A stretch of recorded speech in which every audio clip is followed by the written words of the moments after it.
Hello students, ఈరోజు మనం నేర్చుకోబోతున్న టాపిక్ గ్యాషియస్ స్టేట్లో last topic liquid state. Okay, so first మనం లిక్విడ్స్ తాలూకా ప్రాపర్టీస్ ఏంటో చూద్దాం. First property, intermolecular forces of liquids is greater than gases. So లిక్విడ్స్లో ఇంటర్మాలిక్యులర్ ఫోర్స్ ఆఫ్ అట్రాక్షన్స్ ఉంటాయి, అందుకే మనకి గ్యాసెస్ అంత ఫ్రీగా లిక్విడ్స్ అనేవి ఉండవు. సో అవి ఎంతో కొంత బైండ్ అయి ఉంటాయి ఒక మాలిక్యూల్కి ఒక మాలిక్యూల్. ఓకేనా.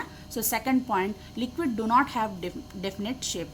లిక్విడ్స్కి డెఫినెట్ షేప్ అంటూ ఉండదు. సో మనం ఏ కంటైనర్లో లిక్విడ్ ఉంటే ఆ కంటైనర్ షేప్నే లిక్విడ్స్ తీసుకుంటాయి గ్యాసెస్ లాగానే. So third point, liquids have definite volume. లిక్విడ్స్కి డెఫినెట్ వాల్యూమ్ ఉంటుంది, గ్యాసెస్కి వాల్యూమ్ ఉండదు. సో లిక్విడ్స్కి డెఫినెట్ వాల్యూమ్ ఉంటుంది. So last point, liquids can flow because molecules of liquids can move freely.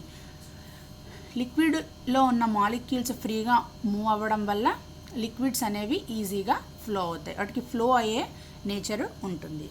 So ఇవి properties of liquids. And first topic vapour pressure. So vapour pressure అంటే ఏంటి? మనకి ఒక కంటైనర్లో వాటర్ తీసుకున్నాం అనుకోండి, ఆ కంటైనర్ పైన మనకి ఎంతో కొంత వేపర్ ఉంటుంది. సో కంటైనర్ వాటర్, ఈ పైన మనకి వేపర్ ఉంటుంది. ఓకేనా. సో మనం ఈ కంటైనర్ని క్లోజ్ చేసామంటే ఈ వేపర్ అంటే ఈ గ్యాస్ మాలిక్యూల్స్ వెళ్ళి ఈ లిడ్ని కొల్లైడ్ చేస్తాయి, అంటే వెళ్ళి గుద్దుకుంటాయి. ఇలా వెళ్ళి హిట్ చేయడం వల్ల మనకి ప్రెషర్ అనేది జనరేట్ అవుతుంది. ఓకేనా. సో ఈ ప్రెషర్నే మనం వేపర్ ప్రెషర్ అంటాం. సో ఇక్కడ ఇక్కడ ఉన్నది వేపరే కదా, ఈ వేపర్ మాలిక్యూల్స్ వెళ్ళి ఈ వాల్ని హిట్ చేస్తాయి. అలా హిట్ చేయడం వల్ల మనకి వచ్చిన ప్రెషరే వేపర్ ప్రెషర్. ఓకేనా. సో డెఫినేషన్ ఏంటో చూద్దాం. The pressure exerted by the vapour present above the liquid in equilibrium with the liquid at that temperature. So ఈ వేపర్ ఇలా హిట్ అయిన ప్రెషరు ఈ లిక్విడ్ ఈక్విలిబ్రియంలో ఉంటాయి ఒక టెంపరేచర్ దగ్గర. సో దాన్ని మనం వేపర్ ప్రెషర్ అంటాం. సో వేపర్ ప్రెషర్ ఏ ఫ్యాక్టర్స్ మీద డిపెండ్ అయి ఉంటుంది? Okay. So first point, temperature. So మనం ఒక కంటైనర్ తీసుకున్నాం, కంటైనర్లో మనకి వాటర్ ఉందనుకున్నాం, వాటర్ ఉంది. సో మనం ఈ కంటైనర్ని హీట్ చేసాం, అంటే ఎంతో కొంత ఈ కంటైనర్ తాలూకా టెంపరేచర్ని రైజ్ చేసాం. ఎప్పుడైతే హీట్ చేసినామో ఈ పై సర్ఫేస్లో ఉన్న మాలిక్యూల్స్ అన్నీ కూడా వాటికి kinetic energy, molecules kinetic energy ఉంటుంది కదా. సో టెంపరేచర్ ఇంక్రీజ్ చేస్తే ఏముంటుంది, వాటి కైనెటిక్ ఎనర్జీ ఇంకా పెరిగిపోతూ ఉంటుంది. ఎప్పుడైతే కైనెటిక్ ఎనర్జీ ఇంకా పెరిగిపోతుందో ఆ మాలిక్యూల్స్ అనేవి ఈజీగా ఎస్కేప్ అయిపోతాయి. ఓకేనా. సో లిక్విడ్ నుంచి గ్యాసెస్ కింద ఈజీగా కన్వర్ట్ అవుతున్నాయి. ఎందుకు? మనం టెంపరేచర్ ఎనర్జీ ఫామ్లో టెంపరేచర్ పెంచి వాటి ఎనర్జీని పెంచుతున్నాం. ఓకేనా, వాటి కైనెటిక్ ఎనర్జీని పెంచుతున్నాం. అందుకే మనకి అవి ఈజీగా గ్యాసెస్ కింద కన్వర్ట్ అయిపోతాయి ఈ పై మాలిక్యూల్స్ అన్నీ కూడా. సో టెంపరేచర్ పెంచితే మనకి ఏమవుతుంది, వేపర్ ప్రెషర్ పెరిగిపోతుంది. So temperature is directly proportional to vapour pressure. ఓకేనా. So next point, temperature is directly proportional to vapor pressure. So next point, intermolecular forces. Next point, intermolecular forces. So మళ్ళీ ఒక container తీసుకుందాం, అందులో water ఉందని చెప్తాం. ఈ water molecules మధ్య intermolecular forces అన్నవి ఎక్కువగా ఉంటాయి. ఓకేనా. సో ఎప్పుడైతే ఇంటర్మాలిక్యులర్ ఫోర్సెస్ అన్నవి ఎక్కువగా ఉంటాయో వాటి వేపర్ ప్రెషర్ అంత ఎక్కువగా ఉండదు. అంటే ఈ మాలిక్యూల్ మధ్య ఇంటర్మాలిక్యులర్ ఫోర్సెస్ అన్నవి అంటే ఆ మాలిక్యూల్ ఇంకొక మాలిక్యూల్ని గట్టిగా హోల్డ్ చేస్తూ ఉంటుంది. ఎప్పుడైతే హోల్డ్ చేస్తూ ఉంటుందో ఎక్కువ మాలిక్యూల్స్ బయటికి ఎస్కేప్ అవ్వడానికి అవకాశం తక్కువగా ఉంటుంది. Week intermolecular force of attraction అనుకోండి మాలిక్యూల్స్ మధ్య, అవి ఈజీగా బయటకు వెళ్ళిపోతాయి. Strong intermolecular forces of attraction liquids ఏవైనా కూడా అవి ఈజీగా ఎస్కేప్ అవ్వలేవు గ్యాసెస్ కింద. ఓకేనా. సో ఇంటర్మాలిక్యులర్ ఫోర్సెస్ పెరిగితే మనకి వేపర్ ప్రెషర్ తగ్గిపోతుంది. ఓకేనా. So third point, surface area. Surface area అంటే ఏంటి? ఫర్ ఎగ్జాంపుల్ ఇది బీకరు, ఇందులో ఏదో లిక్విడ్ ఉంది, టాప్ మోస్ట్ ఏరియాని మనం సర్ఫేస్ ఏరియా అంటాం. ఓకేనా, పైన ఉన్న ఏరియాని మనం సర్ఫేస్ ఏరియా అంటాం. సో ఈ సర్ఫేస్ ఏరియా పెరిగితే ఏమవుతుంది, తగ్గితే వేపర్ ప్రెషర్ ఏమవుతుందో చూద్దాం. సో నేను ఇక్కడ 2 బీకర్లు తీసుకున్నాను. ఈ 2 బీకర్లో లిక్విడ్, ఎనీ లిక్విడ్ పెట్టాము. సో లిక్విడ్ పైన ఏముంటుందని చెప్పాం, మనకి వేపర్ ప్రెషర్ ఉంటుందని చెప్పాం. లిక్విడ్ పైన వేపర్ ప్రెషర్ ఉంటుంది. సో ఇక్కడ పెద్ద సర్ఫేస్ ఏరియా ఉంది, అంతే కదా. చూడండి, ఇది పెద్ద సర్ఫేస్ ఏరియా. ఈ పై ఏరియాని సర్ఫేస్ ఏరియా అంటాం. ఈ పెద్ద బీకర్ కాబట్టి పెద్ద సర్ఫేస్ ఏరియా ఉంది. ఇది చిన్న బీకర్ కాబట్టి చిన్న సర్ఫేస్ ఏరియా ఉంది. సో సర్ఫేస్ ఏరియా పెరుగుతున్న కొద్దీ మనకి వేపర్ ప్రెషర్ ఏమవుతుంది, పెరిగిపోతూ ఉంటుంది. ఎక్కువ సర్ఫేస్ ఏరియా ఉంటే ఎక్కువ వేపర్ మాలిక్యూల్స్ ఉంటాయి. అవి మనకి ఎక్కువ వేపర్ ప్రెషర్ని జనరేట్ చేస్తాయి. సో ఇక్కడ తక్కువ మాలిక్యూల్స్ ఉన్నాయి, తక్కువ వేపర్ ప్రెషర్ ఉంటుంది. So surface area is directly proportional to vapour pressure, అంతే కదా. సో సర్ఫేస్ ఏరియా పెరుగుతూ ఉంటే మనకి వేపర్ ప్రెషర్ పెరుగుతూ ఉంటుంది. So the temperature at which vapor pressure of liquid is equals to the external pressure is called boiling temperature. So boiling temperature ni emantam, the vapor pressure of liquid external pressure ki equal avvali. So aa temperature ni manam boiling temperature antam. So ee boiling temperature 1 atmosphere pressure దగ్గర normal boiling point antam. ఈ boiling టెంపరేచరే 1 bar pressure దగ్గర మనం standard boiling point అంటాం. ఓకేనా. So ఈ 2 points important. ఈ boiling temperature ఏదైతే ఉందో 1 అట్మాస్ఫియర్ ప్రెషర్ దగ్గర బాయిలింగ్ టెంపరేచర్ని ఏమంటాము, normal boiling point. And 1 bar pressure దగ్గర బాయిలింగ్ టెంపరేచర్ని స్టాండర్డ్ బాయిలింగ్ పాయింట్ అంటాం. సో ఇది vapour pressure and factors effecting vapour pressure. Next topic surface tension. So చూడండి, సర్ఫేస్ టెన్షన్ అంటే ఏంటి, మనకి జనరల్గా ఇది ఒక బీకర్, ఇందులో లిక్విడ్ ఉంటుంది, ఏదో ఒక లిక్విడ్. సో సెంటర్లో ఉన్న ఒక మాలిక్యూల్ ఏదైతే ఉంటుందో, ఈ సెంటర్లో ఉన్న మాలిక్యూల్ని అన్ని వైపుల నుంచి ఈ మాలిక్యూల్ని మిగిలిన మాలిక్యూల్స్ లాగుతూ ఉంటాయి. ఓకేనా. సో ఈ మాలిక్యూల్ని చుట్టూ ఉన్న మాలిక్యూల్స్ అన్నీ కూడా వాటి వైపు లాగుతూ ఉంటాయి. సో ఈ మాలిక్యూల్ మీద నెట్ ఫోర్స్ ఏదైతే ఉంటుందో, నెట్ ఫోర్స్ 0. అంటే అన్ని వైపుల నుంచి మాలిక్యూల్ని లాగుతుంటాయి. ఒక మాలిక్యూల్ చుట్టూ ఉన్న మాలిక్యూల్స్ అన్నీ కూడా ఈ మాలిక్యూల్ని లాగుతున్నాయి అనుకోండి, నెట్ ఫోర్స్ ఏమవుతుంది, 0. ఓకేనా. సో అదే పైన సర్ఫేస్ ఏరియా దగ్గర ఉన్న మాలిక్యూల్ తీసుకున్నాం, పైన ఏమీ ఉండదు. సర్ఫేస్ ఏరియా అంటే టాప్ మోస్ట్ లేయర్ కదా. ఈ సర్ఫేస్ ఏరియా పైన ఉన్న మాలిక్యూల్ పైన ఏమి మాలిక్యూల్స్ లేవు ఈ మాలిక్యూల్ని లాగడానికి. సో కిందే వాటర్ సమ్ లిక్విడ్ ఉంది కాబట్టి కింద మాలిక్యూల్స్ ఏమవుతాయి, ఈ మాలిక్యూల్స్ అన్నీ కూడా ఈ మాలిక్యూల్ని కిందకి లాగుతూ ఉంటాయి. సో పైకి లాగడానికి మనకి అటువైపు మాలిక్యూల్స్ ఏమీ లేవు, అటువైపు ఉన్నదంతా మనకి ఎయిర్. సో లిక్విడ్ మాలిక్యూల్స్ కిందకే లాగుతాయి కాబట్టి నెట్ ఫోర్స్ ఇక్కడ 0 కాదు. సో ఇక్కడ ఎంతో కొంత నెట్ ఫోర్స్ ఉంటుంది. So net inward force is present.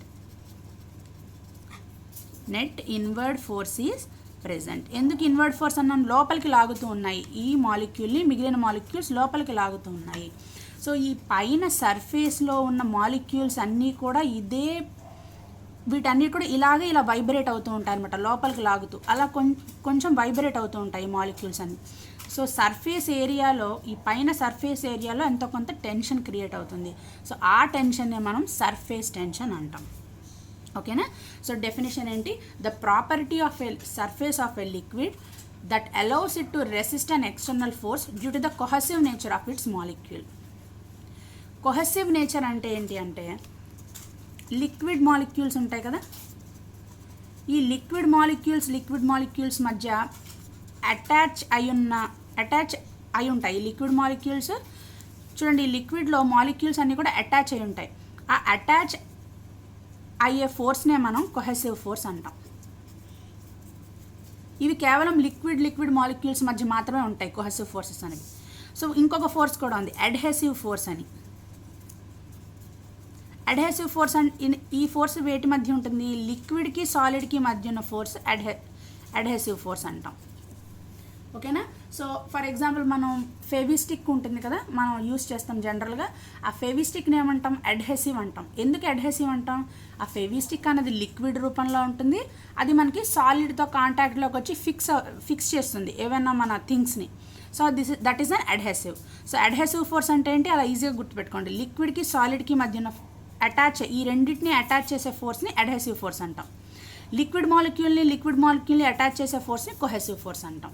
So ఈ పైన లేయర్లో మాలిక్యూల్స్ అన్నిటికీ కూడా కొహెసివ్ ఫోర్సెస్ ఉంటుంది. సో ఇవి ఎక్స్టర్నల్ ఫోర్స్ వచ్చి యాక్ట్ చేయడాన్ని రెసిస్ట్ చేస్తాయి అన్నమాట ఈ కొహెసివ్ ఫోర్స్తో. ఓకేనా. సో ఈ ప్రాపర్టీని మనం సర్ఫేస్ టెన్షన్ అని చెప్తాం. So surface tension is equals to force by length. ఫోర్స్కి యూనిట్స్ ఏంటి? న్యూటన్. లెంత్కి మీటర్. సో యూనిట్స్ ఏమవుతాయి సర్ఫేస్ టెన్షన్కి? Newton per metre. So next, factors on which surface tension depends on. First point temperature. So ఇక్కడ చూడండి, మనం temperature increase చేస్తున్నాం అనుకోండి. టెంపరేచర్ ఇంక్రీజ్ చేస్తే ఏమవుతుంది? ఈ పైన ఉన్న మాలిక్యూల్స్కి కైనెటిక్ ఎనర్జీ వస్తుంది. మామూలుగానే కైనెటిక్ ఎనర్జీ ఉంటుంది మూవ్ అయ్యే ప్రతి మాలిక్యూల్కి. సో మనం టెంపరేచర్ పెంచుతున్న కొద్దీ ఏమవుతుంది? ఆ మాలిక్యూల్ ఎనర్జీ పెరిగిపోయి ఎస్కేప్ అయిపోవడానికి ట్రై చేస్తూ ఉంటుంది. సో ఈ సర్ఫేస్ టెన్షన్ ఏంటి?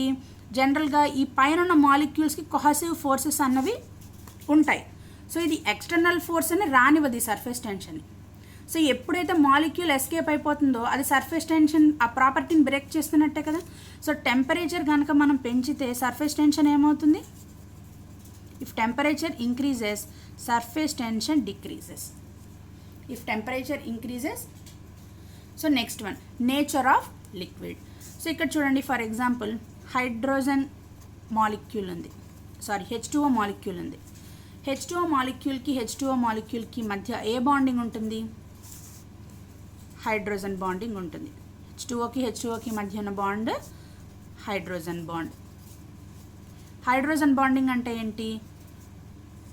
ఆక్సిజన్, నైట్రోజన్, ఫ్లోరిన్కి, ఈ 3 ఆటమ్స్లో ఏదో ఒక ఆటమ్కి హైడ్రోజన్కి ఉన్న బాండ్నే మనం హైడ్రోజన్ బాండ్ అంటాం.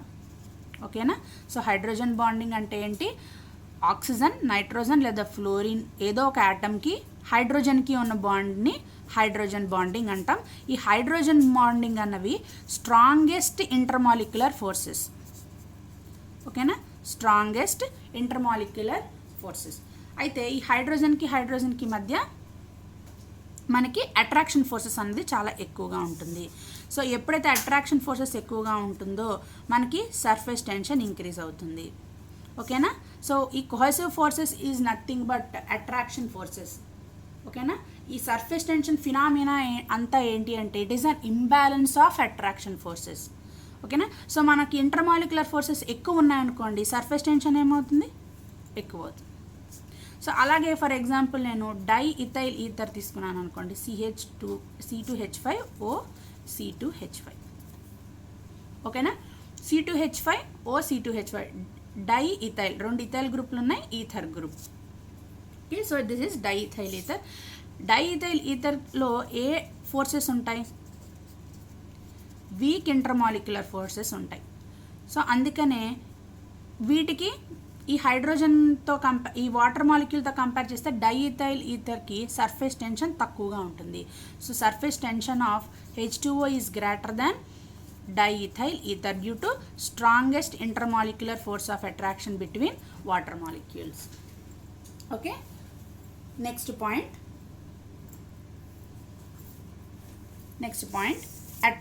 Attraction forces. సో ఇదే టాపిక్, అట్రాక్షన్ ఫోర్సెస్ ఇంక్రీజ్ అవుతూ ఉంటే సర్ఫేస్ టెన్షన్ ఇంక్రీజ్ అవుతూ ఉంటుంది.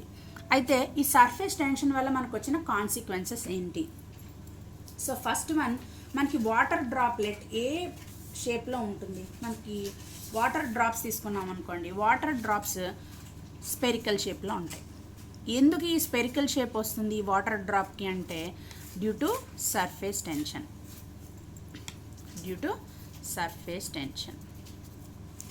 అంటే ఏంటి చూద్దాం. సో వాటర్ మాలిక్యూల్కి ఈ వాటర్ డ్రాప్లెట్లో మనకి చాలా మాలిక్యూల్స్ ఉంటాయి. ఓకేనా. ఈ చివరి ఉన్న మాలిక్యూల్స్ అన్నీ కూడా వాటికి అటువైపు అలాగే మాలిక్యూల్స్ ఏమి ఉండవు కదా, ఇటువైపు మాలిక్యూల్స్ ఏమి ఉండవు, ఈ లాస్ట్ ఏరియాలో ఉన్న మాలిక్యూల్స్. సో అవన్నీ ఏమవుతాయి? లోపలికి లాగబడతాయి. సో ఇవన్నీ ఇలా లోపలికి రావడం వల్ల ఈ ఫోర్స్ అంతా కూడా సెంటర్కి డైరెక్ట్ అవుతూ ఉంటుంది అన్నమాట. ఈ మధ్యలోకి ఫోర్స్ అంతా వస్తూ ఉంటుంది. అందుకనే స్పెరికల్ షేప్ ఉంటుంది ఈ వాటర్ డ్రాప్లెట్కి. ఓకేనా? ఎందుకు ఉంటుంది? So the water droplet is experiencing net inward force, అందుకే దానికి స్పెరికల్ షేప్ వచ్చింది. So next point capillary action. మనకి మన పెన్సిల్ నీడిల్ ఉంటుంది కదా, పెన్సిల్లో మనకి గ్రాఫైట్ నీడిల్ ఉంటుంది. సో అంత సన్నగా ఉన్న టెస్ట్ ట్యూబ్స్ ఉంటాయి, వాటిని క్యాపిలరీ టెస్ట్ ట్యూబ్స్ అంటాం. Capillary tubes. సో ఈ క్యాపిలరీ ట్యూబ్లో మనం ఏదైనా బీకర్లో కొంచెం వాటర్ తీసుకుని ఈ క్యాపిలరీ ట్యూబ్ని పెట్టామనుకోండి, పెడితే మనకి వాటర్ అన్నది ఈ క్యాపిలరీ ట్యూబ్లోకి వెళ్తుందన్నమాట క్యాపిలరీ యాక్షన్ ద్వారా. సో ఎందుకు ఇలా జరుగుతుంది అంటే ఈ సర్ఫేస్లో ఉన్న మాలిక్యూల్స్ ఏవైతే ఉంటాయో అవి లోపలికి, ఆ ఫోర్స్ ఎలా డైరెక్ట్ అవుతుంది, లోపలికి వెళ్తుంది ఆ ఫోర్స్. సో పైన ఎటువంటి ఫోర్స్ ఉండదు కదా, ఈ సర్ఫేస్లో ఉన్న మాలిక్యూల్కి పైన ఎటువంటి ఫోర్స్ ఉండదు. సో మాలిక్యూల్స్ అన్నీ కూడా కిందకి లాగబడుతూ ఉంటాయి. ఎప్పుడైతే కిందకి లాగబడుతూ ఉంటుందో ఆ ఫోర్స్ వల్ల ఈ క్యాపిలరీ ట్యూబ్లోకి వాటర్ అనేది వెళ్ళిపోతుంది. సో ఓకేనా? So capillary action. Third one, meniscus of A liquid. So what is meniscus? For example 2 test tubes తీసుకున్నాను.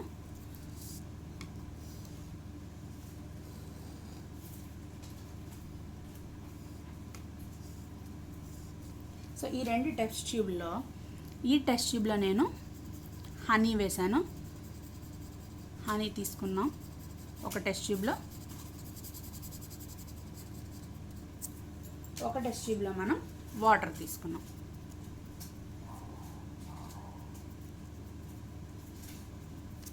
ఓకేనా?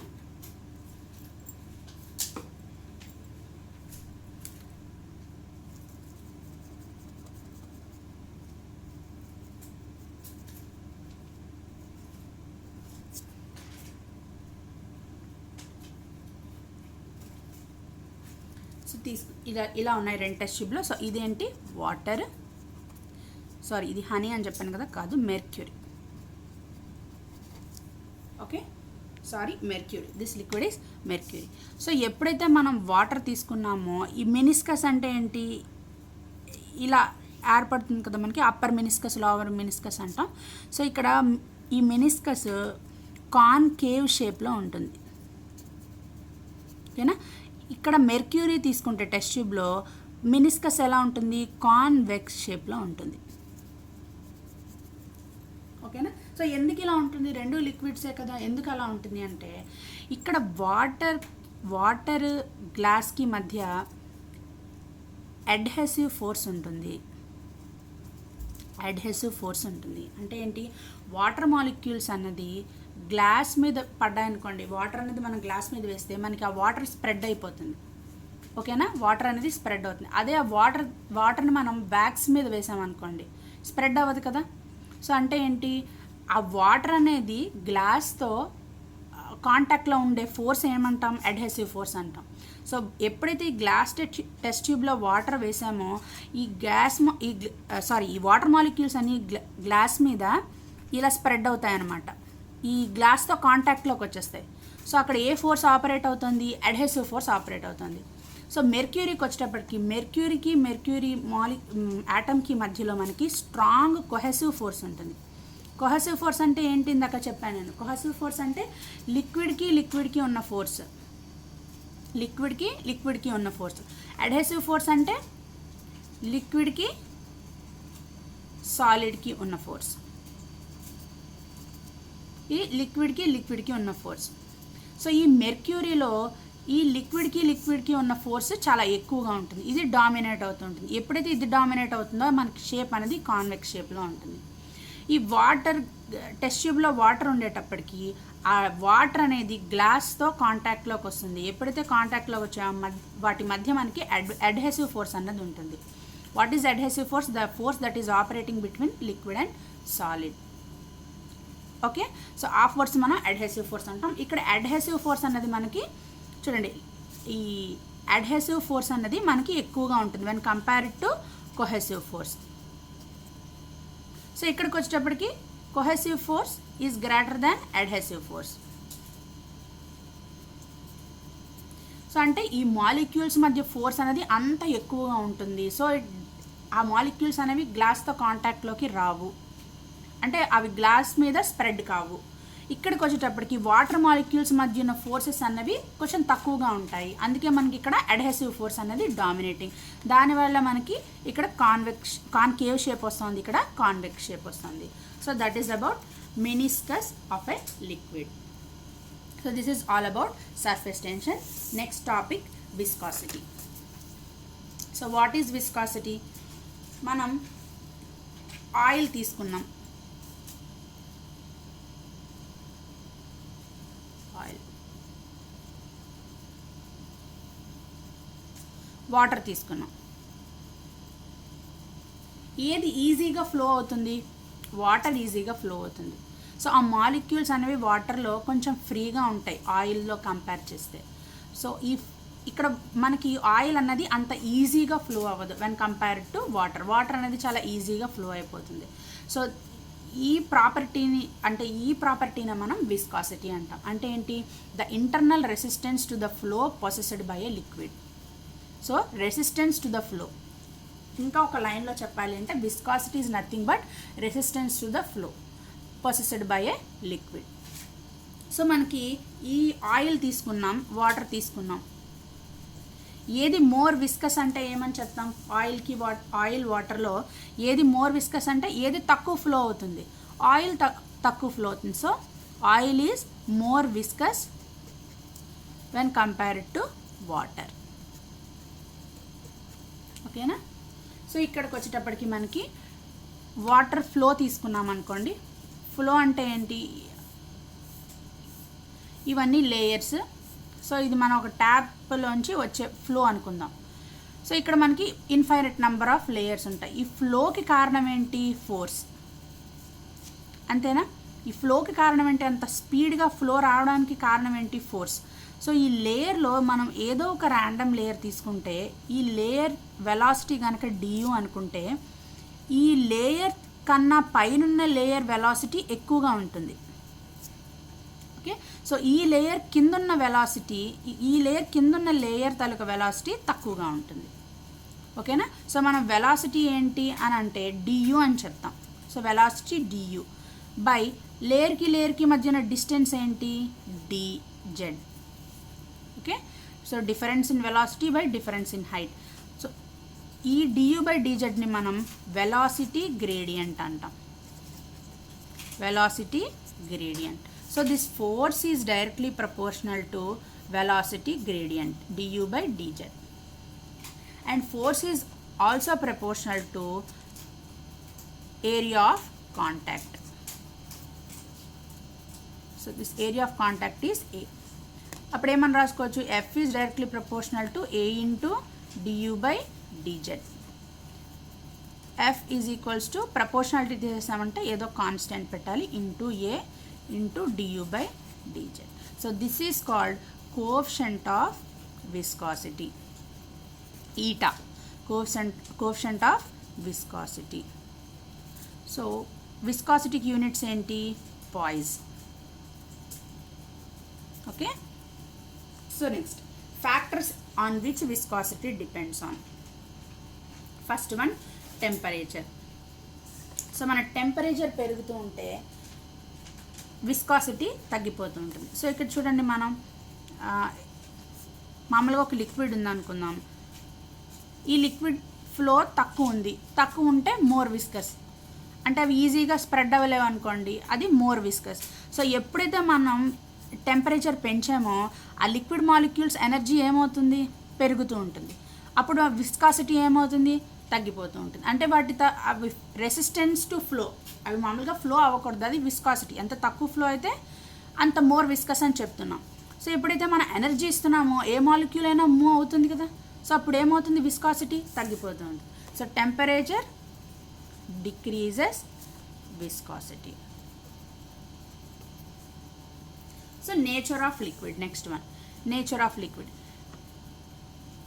ఏదైనా లిక్విడ్లో intermolecular force of attraction ఎక్కువ ఉందనుకోండి, ఇంటర్మాలిక్యులర్ ఫోర్స్ ఆఫ్ అట్రాక్షన్ ఎక్కువ ఉందంటే ఒక మాలిక్యూల్ని చాలా టైట్గా హోల్డ్ చేస్తుంది, అంటే వాటి మధ్య ఇంటర్మాలిక్యులర్ ఫోర్స్ ఆఫ్ అట్రాక్షన్ ఎక్కువ ఉందని అర్థం.